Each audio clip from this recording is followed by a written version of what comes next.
All right, chaps, we are back for yet another week. We are still in lockdown 3.0. However, the European Tour, the race to Dubai, has begun. We'll be jumping into that in a bit. But first of all, we've got some rumours that, I say rumours, Tim's quite openly shared this with us. He's been dreaming of golf, so I want to hear more about these dreams. And also, he's got some news about his golf excitement coming back in. So, Timbo, I'm going to come to you first, and I know Fallis has got some super exciting news for us as well. So, Timbo, lead us off. What have you been up to? Tell us about these dreams.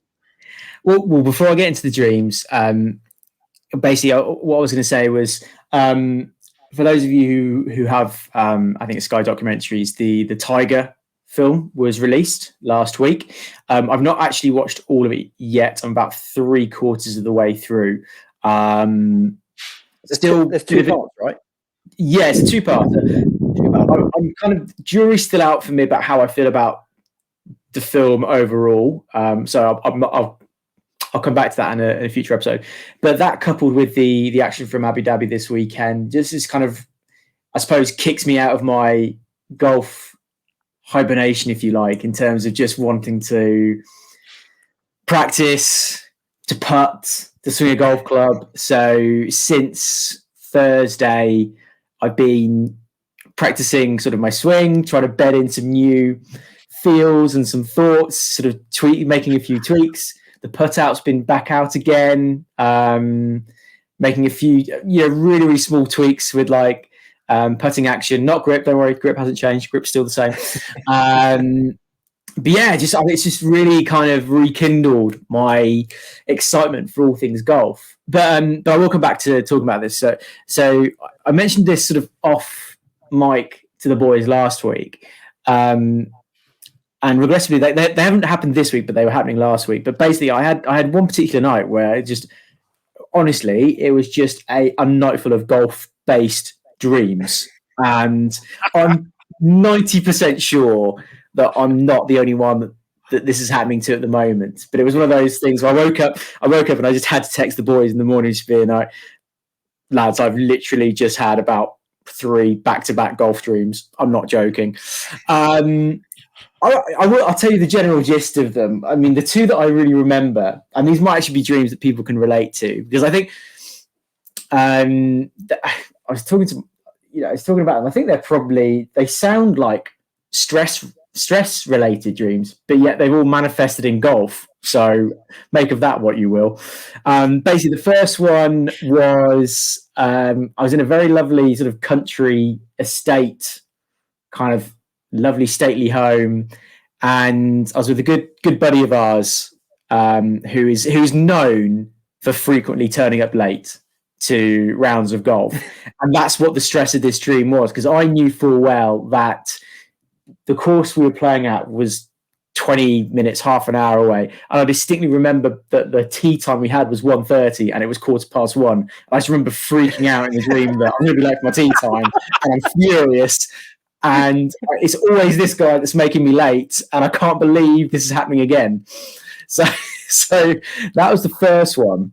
And the second one was even weirder, because this time I was at the course. I was all set up and everything, and it was like sort of like a downhillish par 4. And for whatever reason, the tee was like this sort of, I don't even know how it was like the tee was set up on this, not the tee box, the tee itself was set up on this little mini platform, but then it wasn't flat. It was sort of bent inwards like a little valley, which obviously meant I couldn't get the ball to sit properly. So then I was trying to put a tee in to put the ball on. That wasn't working. Then I was sort of thinking, maybe because then I was feeling stressed about taking so long to tee off. So I was putting the ball down and sort of setting up. I was like, no, because if I'm trying to hit that, I'm going to hit the tee and not the ball. And eventually, I think I just sort of whacked it and just was like, well, whatever, I'm just going to have to deal with this now. And I just really vividly remember these two really specific, stressed out situations being in dreams about golf. I can't explain it.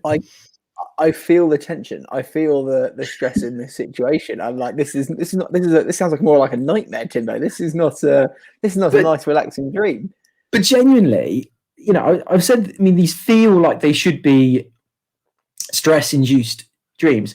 Genuinely, swear down, the week I was having these dreams, I promise you, I wasn't stressed. I had a very I had a very stressful week last week, but the week before that, it was kind of first or second week back after Christmas. I was feeling pretty chipper actually because I was pretty relaxed after the holidays. So I just confusing, but also slightly amusing that these two dreams just have really, really, really specific golf-based nightmares. I feel So you. Timber, you've had golf. Sorry? I feel you on that first stream because I believe that friend that you were talking about is my lift to golf every time we go and play. It is, yeah. So that's your nightmare. It's my reality. That's amazing.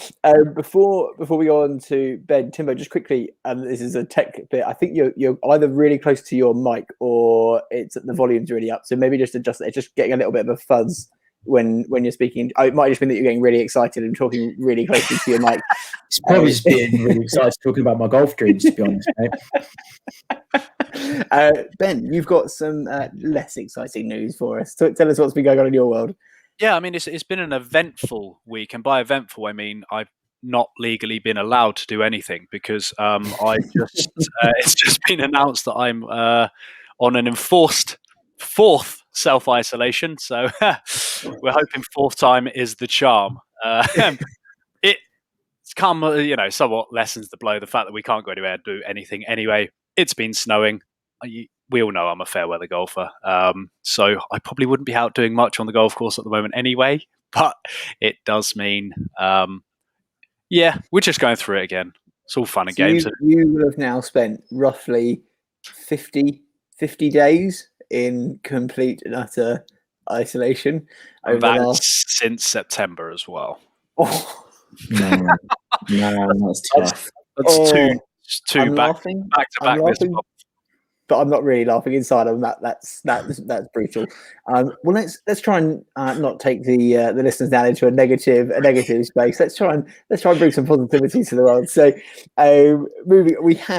we had the race to Dubai began this week with the HSBC Abu Dhabi Championship, and I have to say before we go into this, made even more enjoyable. Tim, you won't know this. Made even more enjoyable by the fact we had Fantasy League set up. Very lastminute.com last week. But I think we had like 70 odd people from Sunday Red all competing for it. Turns out you pick a squad of 6. You've got $50,000, I think it is, to pick, and each player has a salary. Just an excellent format. Turns out making sure is at least 3 of my players didn't even make the cut, so that was only ever going to go one way for me, and I plummeted down the leaderboard over the weekend. However, I did have Tyrrell Hatton based off my recommendation last week, talking about how he's going to win the race to Dubai. I thought I'm going all in with this guy, and he's only gone and bloody won it. So, talk to me, guys. Did you watch it? Who were your standouts? What did you enjoy? What were your key moments? Just tell me a bit about your weekend watching the golf. Timbo, I'm going to come to you first. Yeah, I absolutely lapped it up, to be honest. I just thought the field was really strong. It was sort of the start of a new year. Everyone kind of fresh. Really, really, really enjoyed it. But I thought there were some interesting things in there. I mean, we'll talk about Hatton first. In the end, you would say he comfortably won that. Yeah.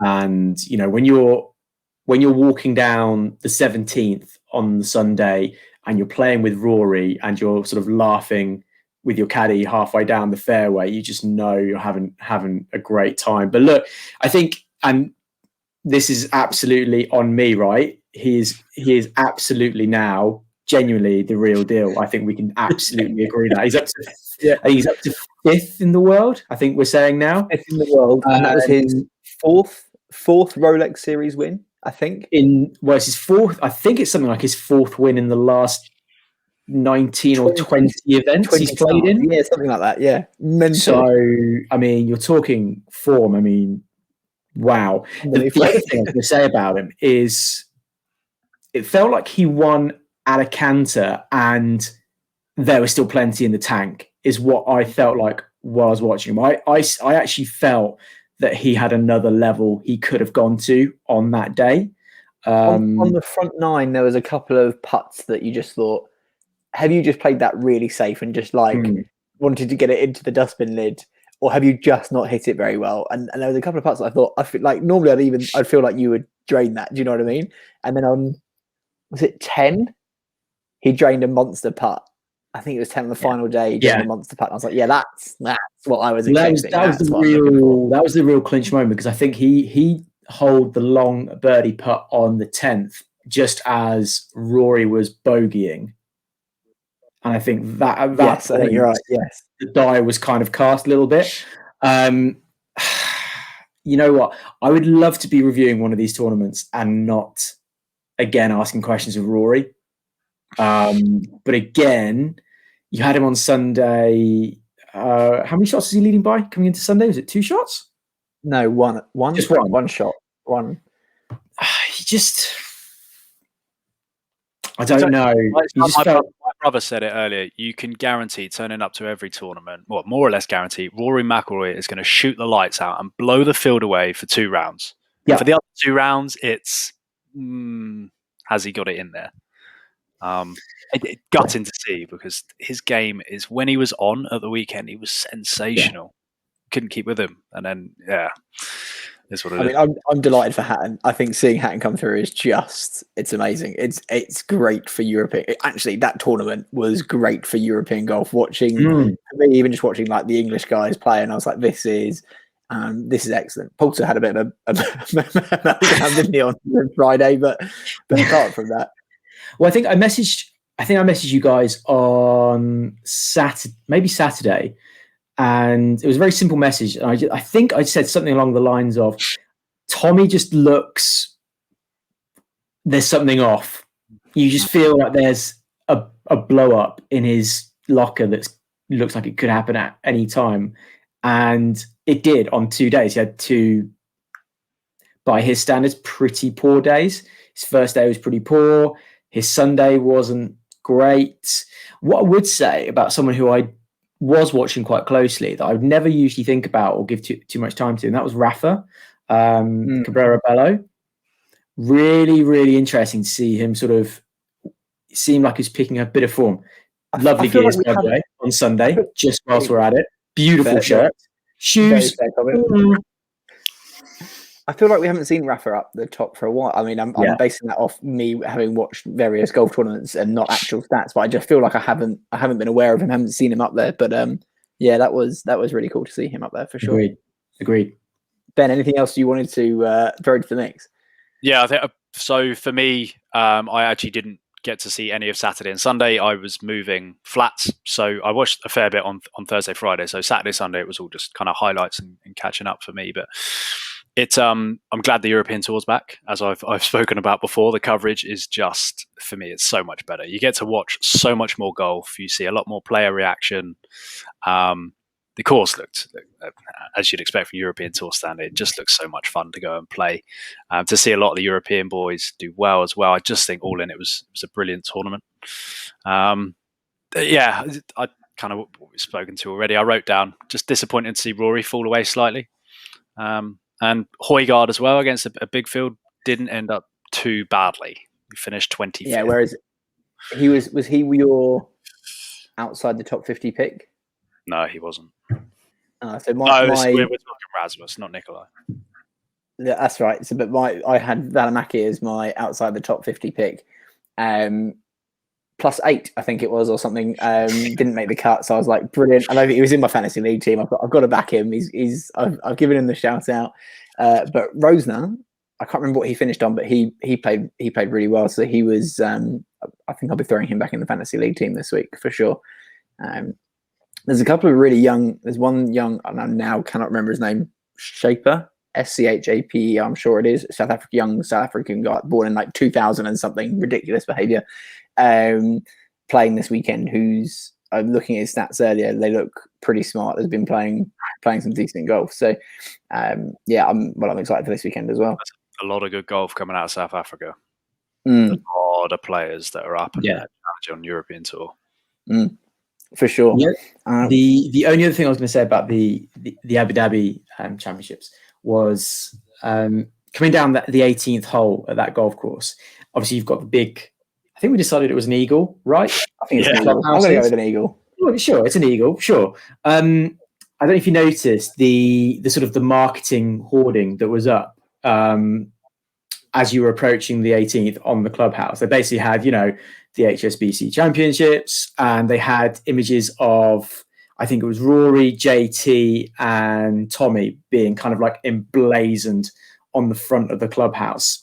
And I was just watching on Sunday, just thinking, if you're one of the other players, right, that hasn't been featured in this kind of, oh, look at all the great golfers we've got playing at this tournament. If you're not one of those featured, surely does that just take your motivation up just a notch, just to sort of ram it down the 18th, give them the middle finger and say, why aren't I up there? And also, I was watching it thinking for those, because I think I watched the shot of Tommy taking a shot facing towards his own face. I wonder whether it's distracting for the players to look up and see a 50-foot version of themselves, thinking, well, this is slightly odd. And also, I don't think I could deal with it. But also knowing that you are the face of that tournament. If you know, every day you're walking on going, shit, what happens if I don't make the cut? Like I can't let them down. Like, that would be what, like Justin? Probably not what professional golfers are thinking. Yeah, like JT, number one pick for me in my fantasy league team. I have to admit, given everything that happened press wise over the past week, wasn't overly surprised by it. I have to admit. Yeah. No, he's still not really addressed anything about it though. And there's been a lot of, I don't know if you listened to, EAL went in on him and the PGA in his podcast. Oh, really? Yeah. Oh, interesting. I've not heard that. Not listened to that. I'll give that a listen. Yeah, we'll get that on the list for tomorrow. Yeah, definitely. Interesting. So then we had, and I'm gonna be straight up honest with you. I watched almost none of this. The Amex, I can't remember what it's called. The Amex Championship over. They were playing it at various different courses. Although I did take note of the winner, Siwoo Kim. And Tim, you sent a stat through earlier, and I now can't find the stat. Remind me what that stat was. So I believe it was actually Mr. Fowlis that sent through the stat, not me. So Sorry. So I can't take the credit for this one as much as I would like to. Bear with me. I mean, to be honest, Ben could probably tell you this is his facts, not mine, but I can read it out for you anyway. So the stat is right. Siwoo Kim and Colin Morikawa are now the only players under 25 with 3 PGA Tour wins, right, on tour. Pretty impressive, right? That's until you find out that Tiger had 29 by the time he was 26.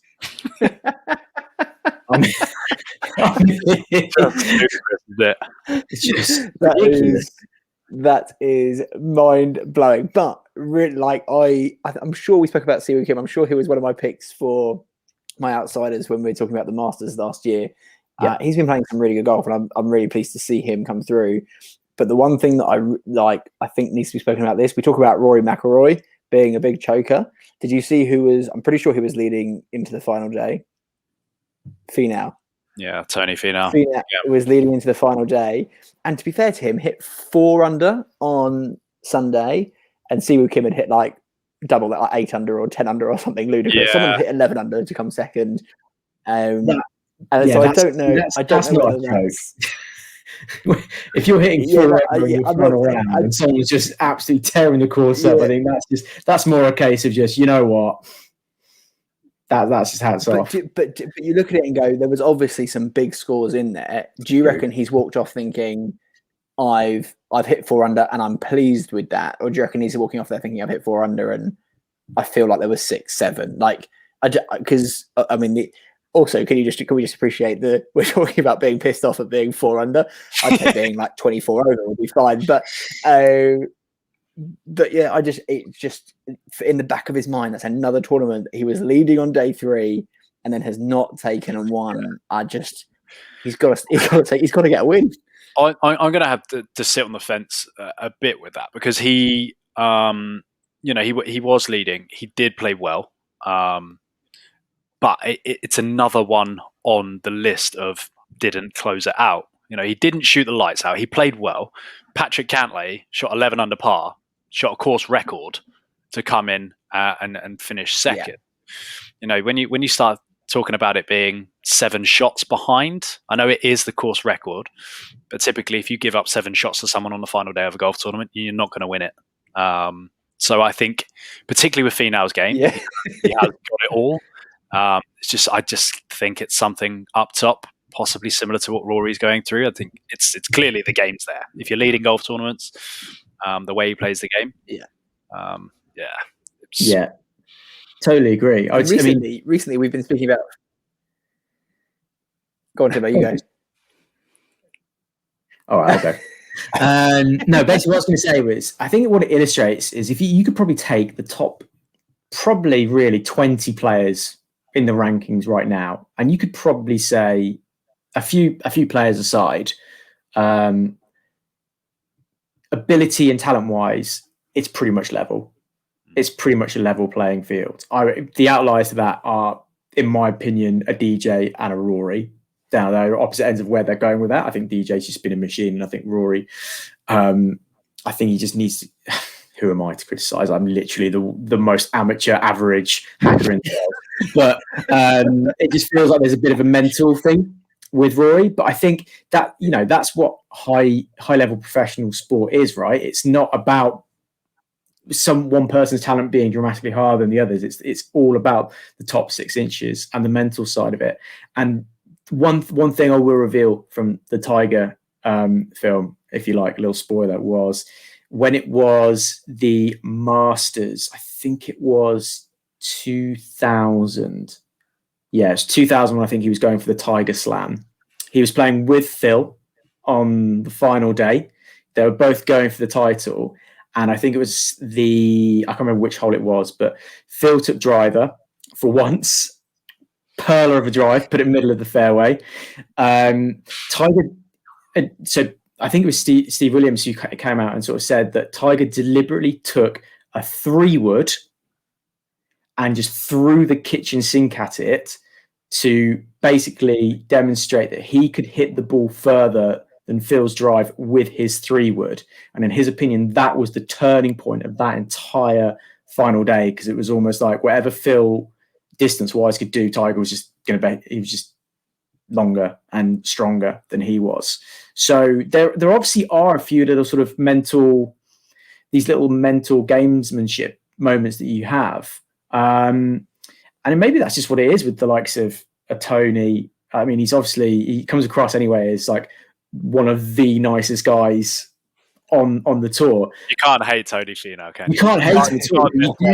You do just wonder if you do need to get a bit of a hard, ruthless, nasty side to really go to the next level. Again, I'm not qualified to talk about this. I'm the most average player in the world. I don't even win competitions on our society, let alone going further than that. But I don't know, it just made me think of that when we started talking about Tony. I mean, that's quite well timed. Did you see the European Tour's Angry Golfer video that they released over the weekend? And then Hatton obviously being in that video and then going and winning, I think is probably quite well timed with you have to have a bit of an anger or a bit of an edge to your game for sure. I think you're probably not wrong, to be honest, Tim, but we are not sports psychologists. We probably should not give our views on that. There's another thing that I want to talk about, and that is the LPGA. I didn't watch this live. I've watched some of the highlights. I saw some of the stats that were coming out. But at the top 3, just unbelievable, by the way. Jessica Korda, one of our faves, Danielle Kang in the second, beaten in a playoff hole. She doesn't play bad golf ever. No, it is literally ridiculous. She's always in and amongst it, isn't it? It's just unbelievable, just super consistent. I didn't realize her coach was Butch Harmon, which I found out this week. And then in third place was Nelly Korda, younger sister of Jessica, who came first. And apparently they talk quite a lot about sibling rivalry. Like they will literally be like, they'll look at the scoreboard. You shot my concept of Nikolai being a good golfer because Rasmus is brothers. You blew that out of the water last week. But apparently they like literally they walk up the fairway, look at the leaderboard. They don't care where they are on the leaderboard. They just want to know that they're above their sister. And I'm like, that is absolutely brilliant. I'm like, don't care if I'm in 10th, 100th, first, wherever, as long as I'm above my sister, I'm feeling good. So also, was it Jessica who shot the course record on the Friday or the Saturday or something? Just playing some unbelievable golf. So Lovely golf. I mean, it was mainly that I wanted to do a shout out. So that again, Ben, I missed that. Lovely golf swing. Great tempo to it.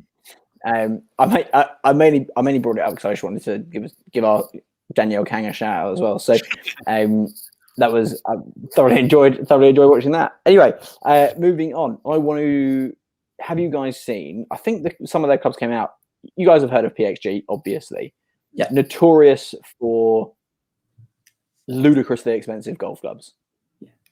And if they weren't ludicrously expensive, I actually quite I actually really like them. I think they look great. I quite appreciate the just no fluff marketing spiel. It's like, yeah, it's basically like, yeah, they're fucking good golf clubs. They go a long way.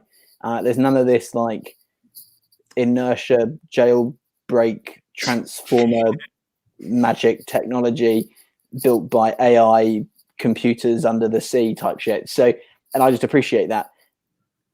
But I've never kind of given them any kind of mind space, if you like, because they're so expensive. It's just it's not anything that any average golfer is really going to be looking at.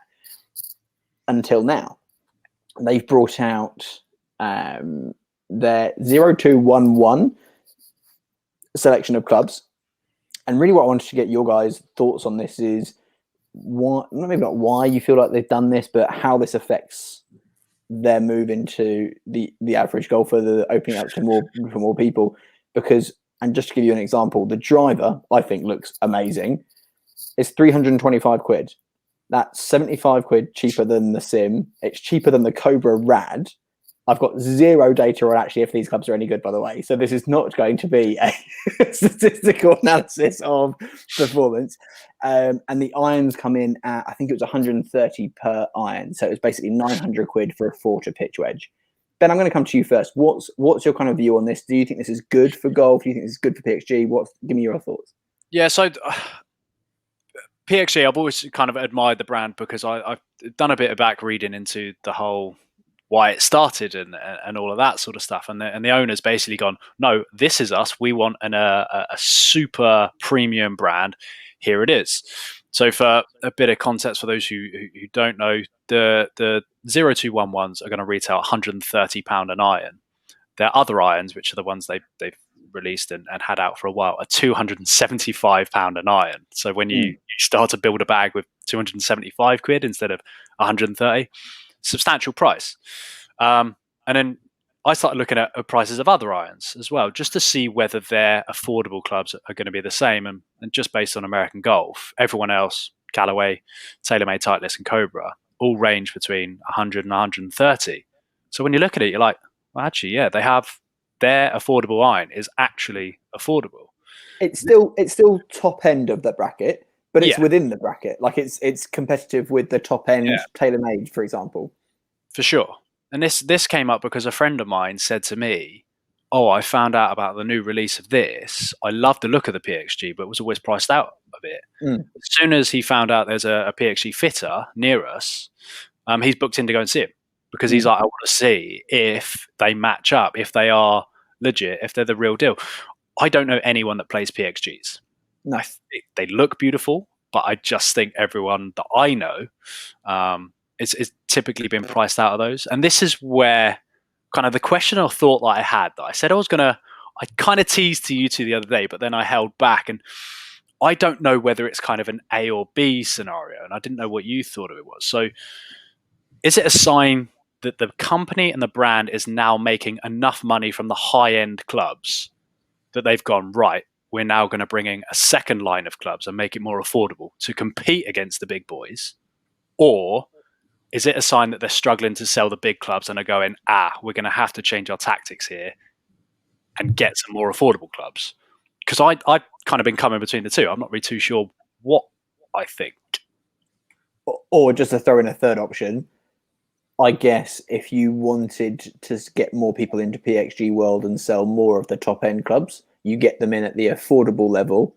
They then use them and go, these are freaking amazing. I'm now willing to, in 5 years, to commit to the higher end one. Like, it could just be one really big marketing ploy. It just seems odd that they went down the route that they did in the startup phase and went in, right, we're going to make premium. That's going to be our niche, to then almost backtrack and go away from it. I think, like you said, it does make business sense. It just, I don't know. I saw it and I was like, I'm not sure how I feel about it, because they've set themselves as that. I don't know whether it's them backtracking or they've just gone, right, we're killing it now. Let's try and kill it even more and make ourselves a genuinely big brand. Tim, what's your thoughts? I think it feels like they're a brand that is kind of in phase 2. And what I mean by that is they created a mark for themselves as this really good tech spec brand. And it was kind of a case of, we know these are really good clubs and we're going to take and spend whatever it takes to make them really good clubs. And if you want a piece of that, then that's fine. But, it's going to take a bit of money for you to get these. We're not going to hold back about that. That's who we are. That's what we're about. That feels like they've kind of gone down the route of, right, we've established credentials. There are certainly a few tour players that use PSGs now, for sure. And certainly people know about it and are talking about it.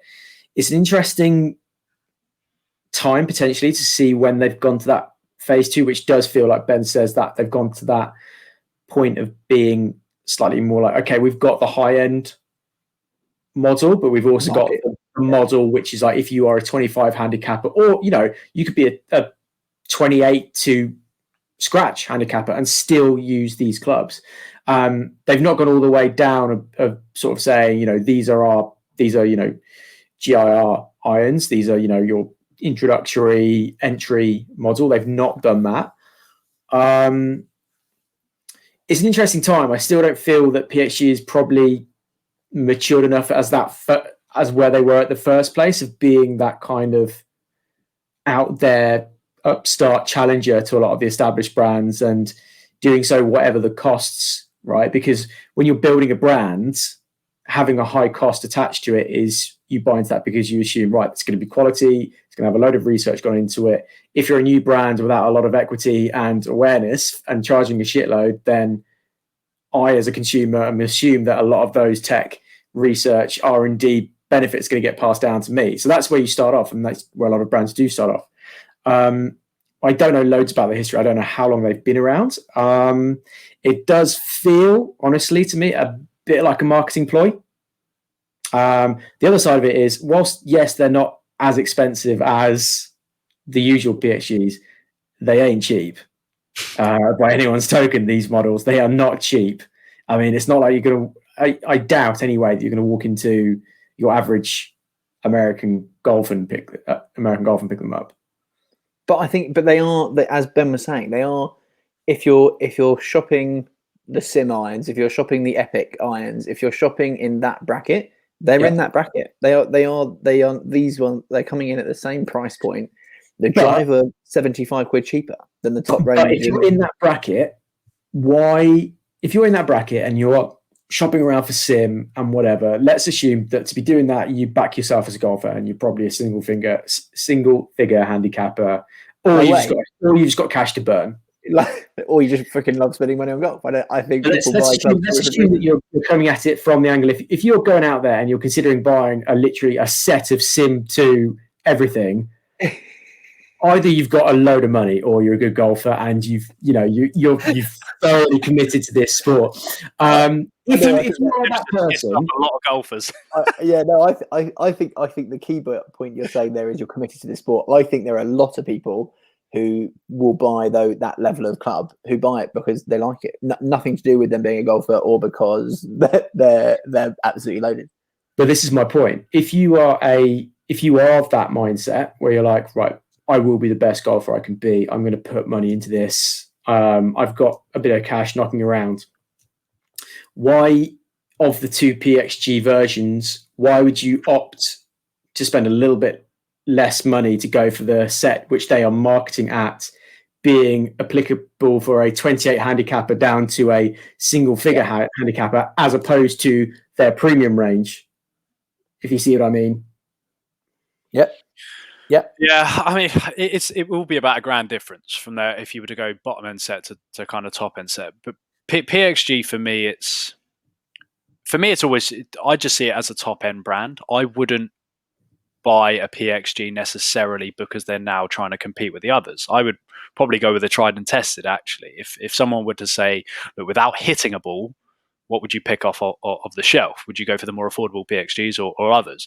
I'd probably go with the others because I know they're tried and tested, and there's been 10, 15, 20 generations of clubs in which they've refined it. This is their first step in, dipping their toe into the water of in that more affordable bracket. Do we have any proof yet that they're any good? I suppose it's the same with any club. You need to get fitted for it, because what's good for me is not going to be good for you two. But I don't know. But on that point, right, you play ping at the moment, right, Ben? I do indeed.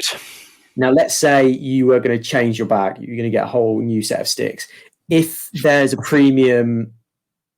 premium collection from Titleist, Callaway, PXG, or Ping, would you have more interest in continuing with Ping and going to the next level up just because you have played them before, you know what they feel like, you know what you're comfortable with? Or is that going to make a difference to you?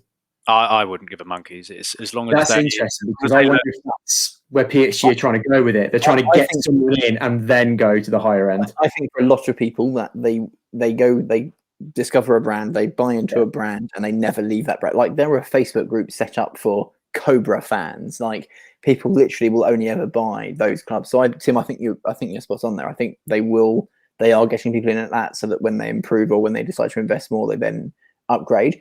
The other thing to consider, and yes, Finau, you're absolutely right. Obviously, the solution here is go get fitted. Do they work better? Yes, great, fine. Like, that's always what it comes down to for me. Are they performing better for you as an individual than other clubs? Great, get them.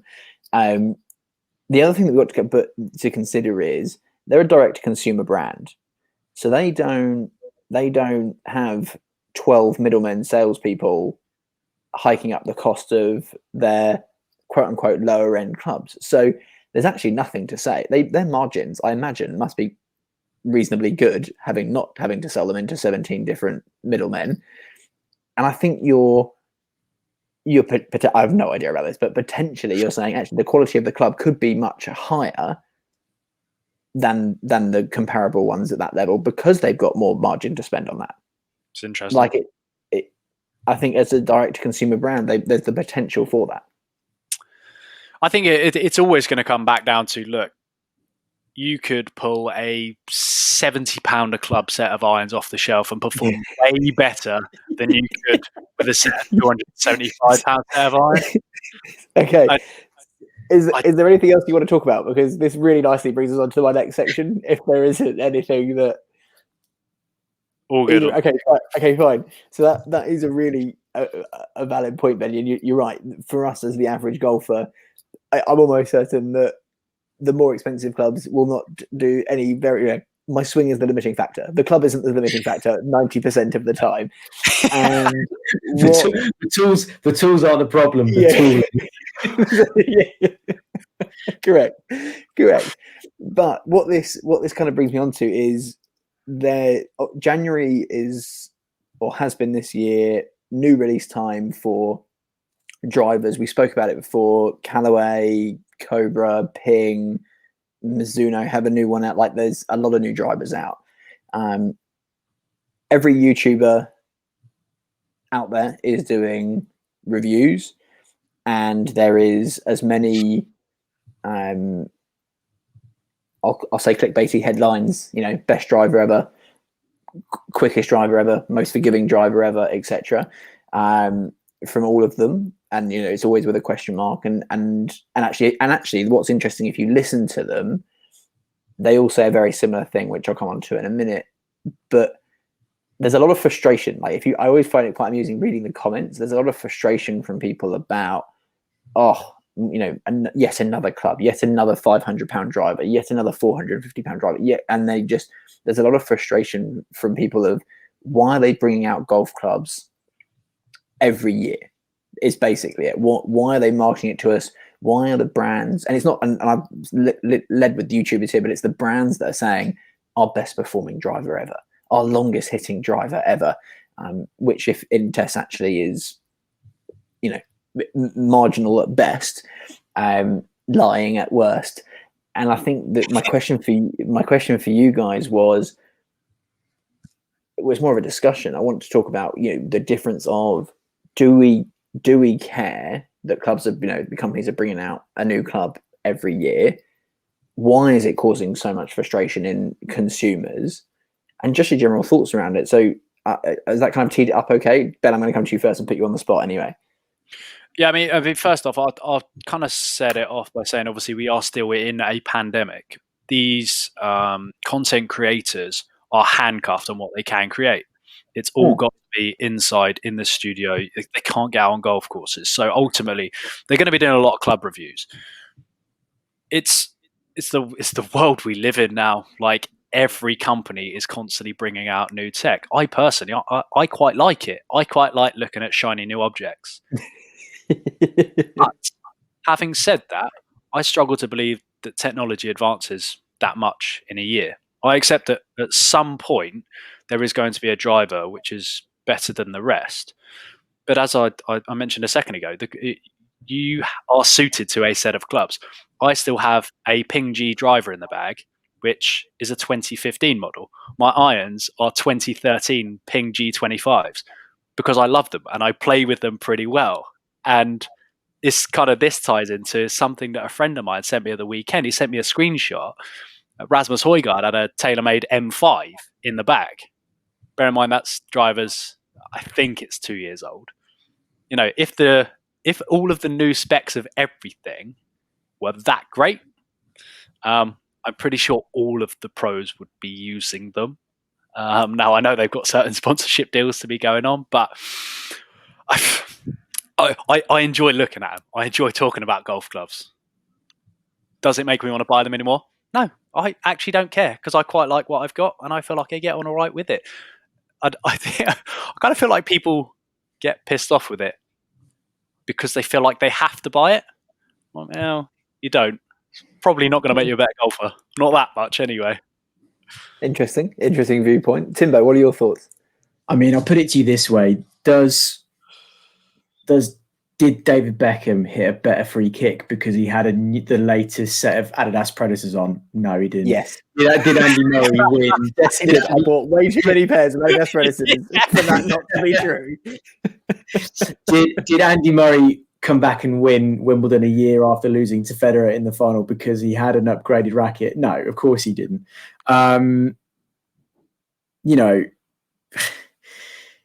Honestly, when new golf clubs come out, I honestly don't care.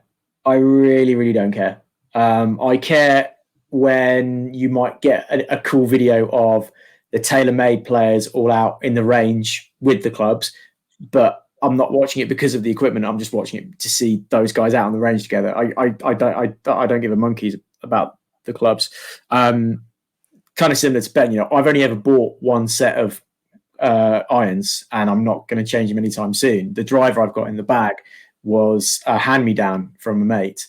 My sand wedge is probably about 40 years old and I'm probably not going to change that anytime soon.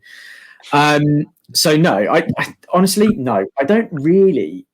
It doesn't fascinate me all that much when new tech comes out.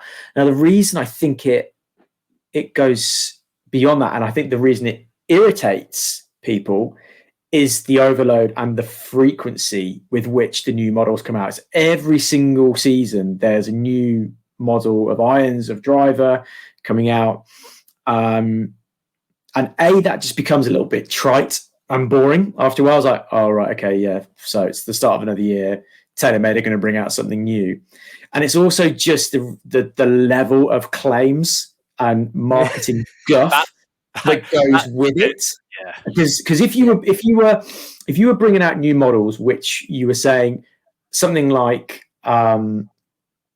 oh, the dispersion is much less, or we've done it. I don't know. It glides through sand something a bit quick. I don't know what it does, but when you sort of say it's the stuff like the jailbreak technology and the Maverick and the screws in the face and all this jazz. It's not only is it the frequency with which you're hitting people with the new releases. It's kind of a bit of the naff wall that you're trying to pull over their eyes whilst you're doing it. I mean, look, before Christmas, we were taking 40, 50, 60-year-old drivers out to the range to see how much of a difference that made for us. Now, obviously, we got a few funny shots out of it, but in quite a lot of cases, it wasn't like it was like light years different from what we're hitting now. I think I hit my drive was about 30 yards less with a 50-year-old driver. Okay, fine, it's 30 yards. But when you really think about 30 yards on a 50-year-old club, are you going to get that every single year? No, and that's what and this was quite interesting. If you watch, let's use Rick Shields as an example.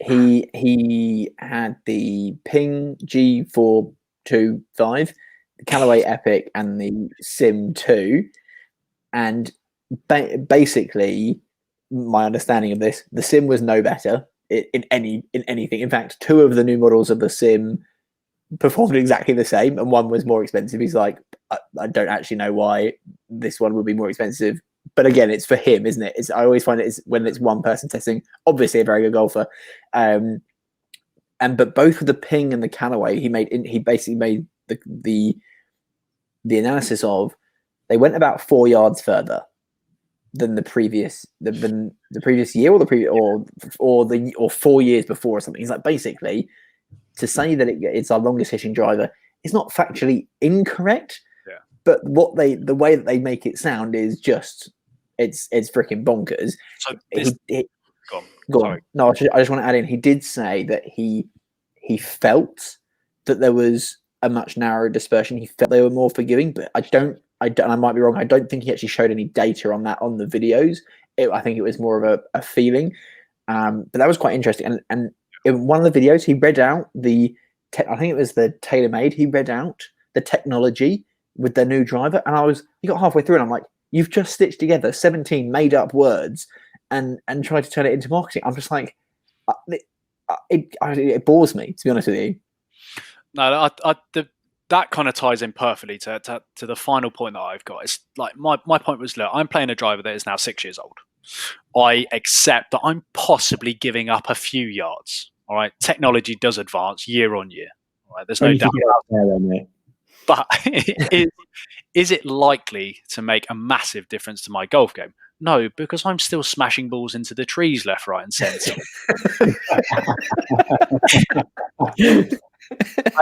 Something that is going to make me stand up and think, right, I definitely need to do something about this and invest in a new driver, set of irons, whatever it may be, is when a whole brand's staffed players, so all of TaylorMade players, all of Callaway players, whatever it is, all of their numbers take a massive jump from one season to another. If all of them start bombing drives 10, 15 yards further than what they were the year before, then I might go, oh shit, now's definitely the time to reinvest. But until the point, it's all marketing to me. It doesn't interest me. And the other thing is, especially with most of the clubs, right, that they're limited on what they can actually do, right? There's a limit of legal club. And if they're already at those limits, then surely there is you've got limits on material, on size of everything. Surely you're just never going to be able to get any further. So sure. Just a new lick of paint. And do you know what? If they just brought out a new club and were like, yeah, it's a bit better, it's just a different design, I'd be like, great, perfect. That wouldn't bother me as much. Do you know what I mean? Like Nike bring out 12 different new trainers every year. New being, they're a different color than the season before, and yet no one bats an eyelid at that. People buy them up like crazy, like collectors, and they're 150 quid minimum per pair of shoes. Like, I just think it's because they come out with all the marketing spiel around it, and I almost imagine PXG bringing the clubs out and being like, they're really good clubs, and they look all right. Buy them. That's it. I think it's the promises. It's the promises and the statements of like it's going to improve your game and the expectation that promise comes with. You expect to pull a brand new driver, whatever it may be, out the bag, which is a new one over, in my case, a 6-year-old driver. And you expect to be hitting 10% more fairways, and you expect to be hitting 15, 20 yards straighter. I think we've all come to terms with the fact that golf ain't like that. It's not quite as easy as that. Yeah. I mean, I'd wrap up by saying, look, genuinely for me, I'm an 18 handicapper right now. The only reason I'm going to buy any new club is either because the one I've got breaks, or I simply don't have one of these clubs in my bag, like a 5. I don't have a 5-wood in my bag, for example. I don't have a 4-iron in my bag. Now, being an 18 handicapper, both those situations, either breaking a club or not having something I need, is eminently possible, clearly. Sure. But I'm not going to do it. Even if I do it, I'm honestly, listeners for this, I'm going to go on Golf Bidder and buy something that's probably about 5 years old that I can get a good deal on, that's probably still going to be quite good. And kind of on that note, the thing to bear in mind with all of this is, I think we can all pretty much universally agree, right, that Brooks Koepka's a pretty good golfer. All pretty happy to agree with me on that one? Oh, yeah. So he's a good golfer, yeah. So he doesn't have a club contract. Now, that's not unusual. A lot of pro players don't have a club contract, right?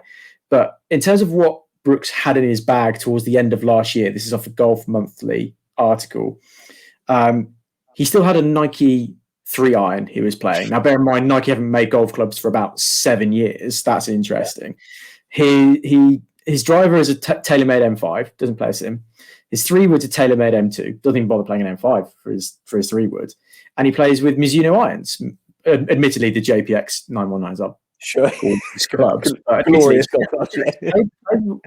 Find something you're comfortable and play with that. Don't get pulled in by the marketing spiel. And that's not. I don't think a lot of people don't get pulled in by the marketing spiel. It's worth saying, but I think they're right to get annoyed by it, because it's just never ending, and just some of the claims and some of the guff that comes out. Just leave it alone.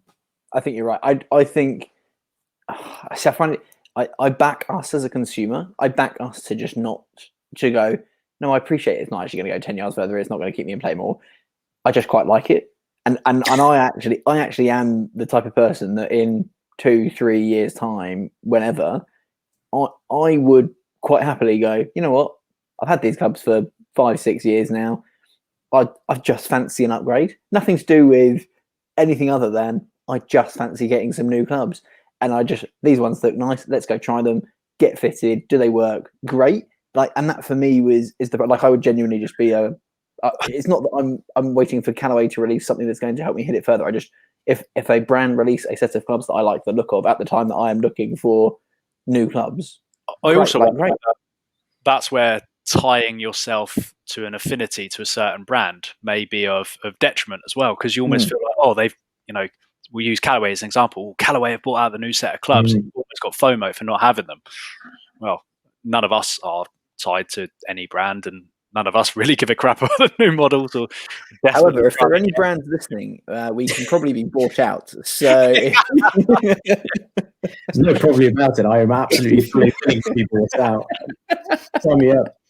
We'll get you a new sound wedge in that bag. PXG, are you listening? Anyway, yeah, I think that really nicely wraps it up. So basically, to summarize, the consumer, we're not idiots as consumers. We totally know that it's a load of nonsense, but that's what frustrates us, the fact that they are releasing this nonsense marketing spiel all the time. It's kind of never ending. I'd actually be interested to hear from other people listening. If, I'd love to hear your views on, does the new releases, does the endless, it's going to help you hit the ball further, it's going to keep it in play more often, does that annoy you? Do you care? Does it impact your buying decisions? So yeah, send us a tweet, get on the socials, Instagram, Facebook, wherever, and let us know. I'd be really, really interested about this. And if you're watching this on YouTube, you can literally comment right now down below. So I'm really interested to hear your thoughts on that too. Okay. Now, we've got a couple of we've got at least one new section, and I don't even know what the last section is. So we're going to move on to Tim has been teasing us with some new sections. All I know is the name of the next section, and that is Play, Visit, Demolish. I'm now going to hand it over to Tim. Tim, you're going to let us know what we're doing with this and tee us up. So go for it. Yeah, so this is hot on the heels of our beer with, lesson with, play around with feature that we had last year. It was very popular. So yeah, if you like, I'm going to change the name slightly. It's play, spectate, demolish.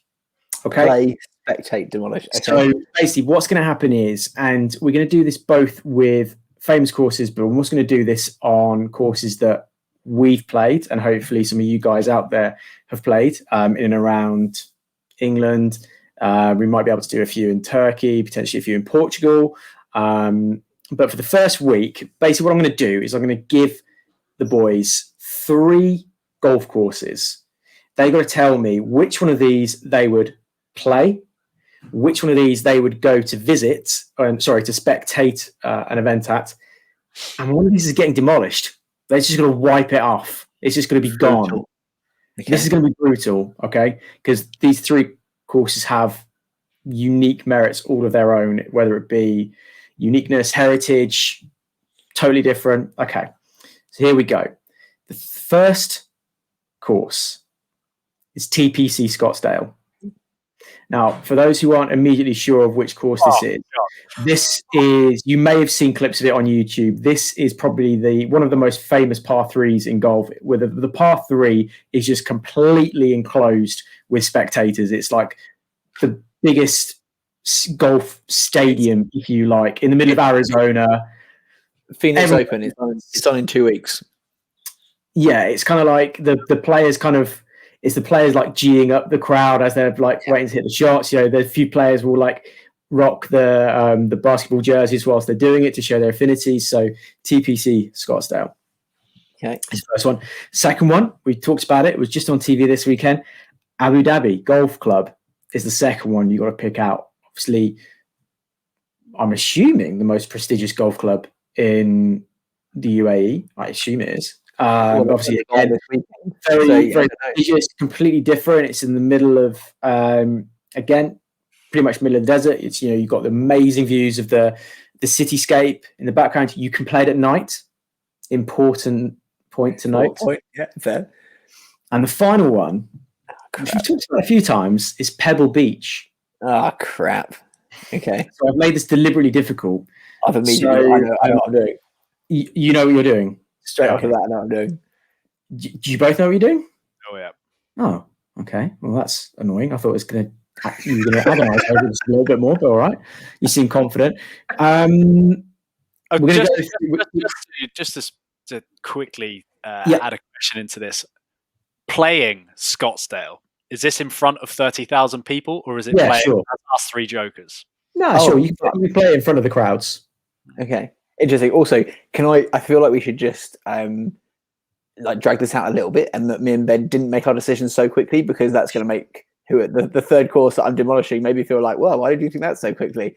So let's just drag it out a little bit, pretend I've got more thinking. I'm intrigued to hear why, because I might be inclined to disagree with you where you've gone with it. And ultimately, this is my game, so I have the final say on whether it's right or wrong what you've decided. So we'll go host by host. So we'll go one at a time and run through all 3 decisions in one go. Chris, talk to me. What are you saying? Okay. For me, as an event, TPC Scottsdale, Phoenix Open, Waste Management Open is just, I want to be there. I couldn't think of anything like the atmosphere, the buzz. I want to be there watching. I would be there spectating. I think that would be an epic event to be at, for sure. I think that for me was just no doubt, from a not your typical golf environment.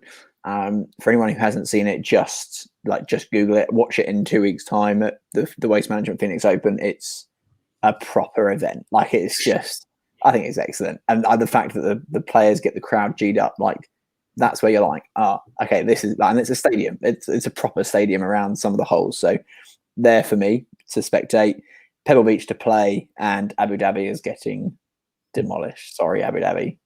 Do really want to play there. But out of those 3, I'm demolishing it and I'm playing Pebble Beach. Pebble Beach has always been on my bucket list, if you like, of places to play. And I'm definitely not removing that. Okay. Ben? I'm very boringly going to mirror Chris completely there. So Pebble Beach is one of the first golf courses that I ever remember as a kid. It just seemed to, even as a young boy, see pro tournaments, you hear Pebble Beach, you see its, the setting, the surroundings, the iconic holes there, Tiger killing it around there. So I would play Pebble Beach for sure, and also because I know I can play it, or I know we can play it. As in physically, we could actually go and buy a green fee and go and play it. Yeah. It would interest me more to go and watch the Scottsdale tournament. I think that's up there.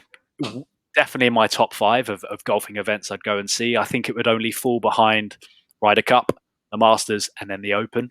And then I think after that, the 16th at Scottsdale would probably be the 4th golf event if you were to give me a complete choice. Yeah. What a weekend you'd have there! It would just be. It would amazing. Be the most unique environment and probably the most fun that you'd be able to have at a golf setting if you had the right people with you. Just looks amazing. Just looks incredible, and it looks like the players enjoy it as well. Yeah. And the interaction there would be awesome. Demolish, unfortunately, Abu Dhabi, no history, no real affinity to it. I'd like to go and play it, but it wouldn't come high up on my bucket list, unfortunately. Fair. Yeah, I mean, I was wrestling with whether I'd play Scottsdale and watch an event at Pebble Beach, because I was wrestling with that, whether it's whether you'd go and watch, let's say the US Open at Pebble Beach and just see all the history and all the players that come with that. But then I sort of thought, no, I'll flip it the other way around, because we talked a few times about trying to create sort of new events or new types of events for golf, whether that be night golf or, whether you do the stadium courses. So I think I'd go and I'd be a spectator at that, just to kind of support what I previously said about how we need to do different types of events. So I agree with you. I think I'd spectate at TPC Scottsdale. I would love to go and play Pebble Beach, and I would very, very, very, very regrettably demolish the Abu Dhabi Golf Club. Very sorry. So no, it's a full house. Probably made that slightly easy, actually, I reckon. I'm going to make these tougher as the weeks go on.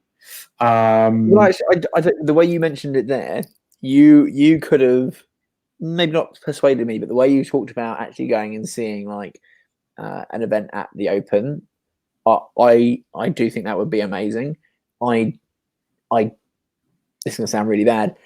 There's lots of that style of event on the PGA Tour and the European Tour. There's lots of that. And I think to get something totally different and again, I think there will be a lot of people that disagree with us thinking the waste management is amazing. And that I don't doubt.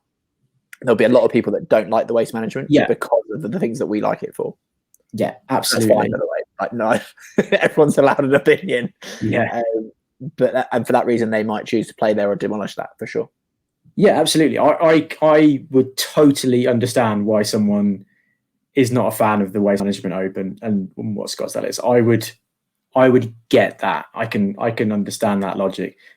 But I want to see more different kinds of locations and setups and environments for golf to play in. So I think I'd go with that. By the way, this podcast does not approve the shouting of the phrase mashed potatoes. If you shout mashed potatoes, stop listening. This is not for you. Just don't shout things when someone hits a golf ball. It's not funny. It's really not. It's dry. Awesome. I like we had that. Is that the first time we've all agreed on anything? Probably. Yes. That might be a first. That might be a podcast first. Interesting. Again, if you're listening, if you're watching on YouTube, play along. Write in the comments below. Let us know which ones you would play, which one you would spectate, and which one you would demolish. Now, Timbo, back to you, because you just sent us a very cryptic message before the show saying, "I've got another challenge for you," and that's all we've got. So, Timbo, back to you. What's the challenge?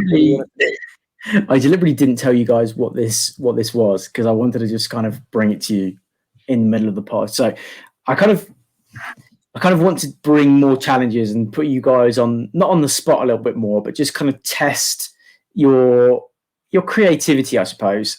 So obviously previously we had the £10 driver challenge, which was great fun, and we did that last year. Obviously we're slightly limited by what we can do at the moment. In the fact that we need to finish that challenge in terms of taking the clubs out on the course. Yeah, exactly. Being that we can't actually leave our homes at the moment, there's only so many challenges I can actually set to you. But I think this one will be interesting. I'm going to ask you to design your own golf hole. And what I mean by this is basically a crazy golf hole in your house. Oh, shit.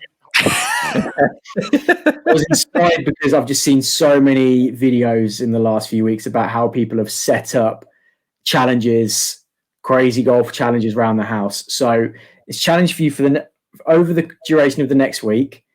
I want to know what kind of equipment you've got around your house that you're going to use in the construction of said golf hole. And we're going to regroup on the next pod. We're going to talk about how you designed it, how you came about it, and how many putts it took you to finish your hole. Okay, I'm already thinking about what the route around the house will be. Okay, do you want it as like a par 4? Is there any like criteria you want to set us, or you can design it how you want? You'd have a par 2, you'd have par 1 if you want a par 4. No. That's boring. Par 4 minimum, surely. And also, just for anyone that's listening or just has any ideas of stuff that you've done, things that you've used, to create any kind of weird kind of golf practice aids in your own homes during lockdown. When Tim says he's going to challenge our creativity, my creativity is precisely 0. So if anyone wants to help with my creativity, feel free to post some ideas and let me know what I should be doing. Yeah, that's amazing. Cool. Ben, you look worried about the challenge. Yeah, a little bit. I got going to be competing against 2 dogs, so that will make it interesting. That's perfect. Okay, great. I assume we'll have to film. Correct. Doing. Okay. Yeah, great, awesome. I'm actually looking forward to some listener crazy golf holes around the house as well. So again, post those. Right, my brain has now completely gone on to what is my crazy golf hole going to look like around my house. So before I get too involved in that, everybody, if you haven't, Tim mentioned at the beginning, the Tiger documentary, it is literally just called Tiger, I believe. It is on Sky Documentaries. It's a 2-parter. I'm pretty sure each episode's like an hour and a half, 2 hours or something, though. I will be watching it this week at some point for sure, so we can chat about it next week. So go and watch that. And we've also got, for maybe the first time ever, we're ahead with topics that we can discuss on future episodes. So that also fills me with excitement, making next week easier to plan out.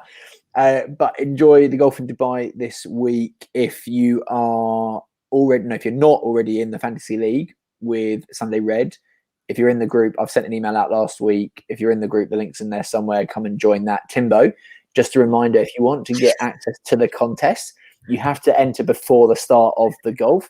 Yeah. So enter on by Wednesday night would be ideal. That was quite an amusing message. I'm not going to lie.